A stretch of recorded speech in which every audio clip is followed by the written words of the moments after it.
আমাৰ পেটবিলাক হৈছে পাপী, আমাৰ জিভাখন হৈছে অতি লোভীয়া আৰু সেইকাৰণে আমি কি কৰোঁ, তৃপ্তিটো ল'বৰ কাৰণে সদায় বিচাৰি থাকোঁ, মনেও বিচাৰোঁ।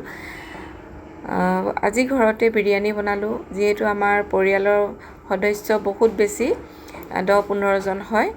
আজি সকলোৱে মিলি ভাত এসাঁজ খাওঁ বুলি ভাবিলোঁ। ইহঁতি আকৌ বিৰিয়ানীহে খায়। 2 কেজি চাউলৰ বিৰিয়ানী বনালোঁ।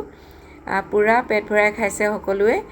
মানে এইজনে আকৌ হাঁহি আছে কাৰণ খাব এতিয়া আৰু মোক কৈছে টেষ্টটো মই কেনেকুৱা হয় ক'ম, মই আপোনাক আচল টেষ্টটোৰ কথা ক'ম বুলি কৈছে।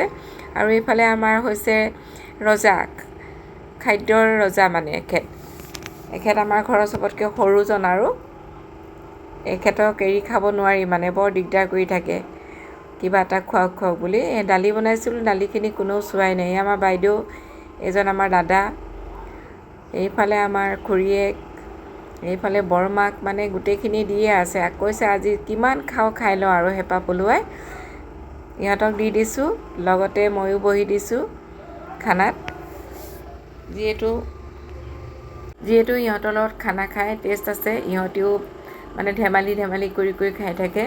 এইফালে ভনীয়েকক জোকাই থাকে, এইটো ককায়েক, আৰু মই বহিছোঁ কিনাৰতে।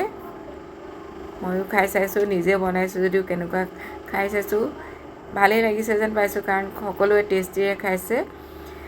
যদি মোৰ ভিডিঅ'টো ভাল পায়, লাইক কৰিব, শ্বেয়াৰ কৰিব, ছাবস্ক্ৰাইব কৰিব। আৰু আমি এনেকৈ ভিডিঅ' দি থাকিম, আপোনালোকক অকণমান মনোৰঞ্জনো দিম। আমাৰ পৰিয়ালবোৰ বহুত ডাঙৰ, সেইকাৰণে আমাৰ ভাগকৈ খাব লাগে। ইয়াৰ পিছতে আকৌ আমাৰ দেউতাকসকলে খাব। এনেকৈ আমাৰ 3টামান বেচ যায়।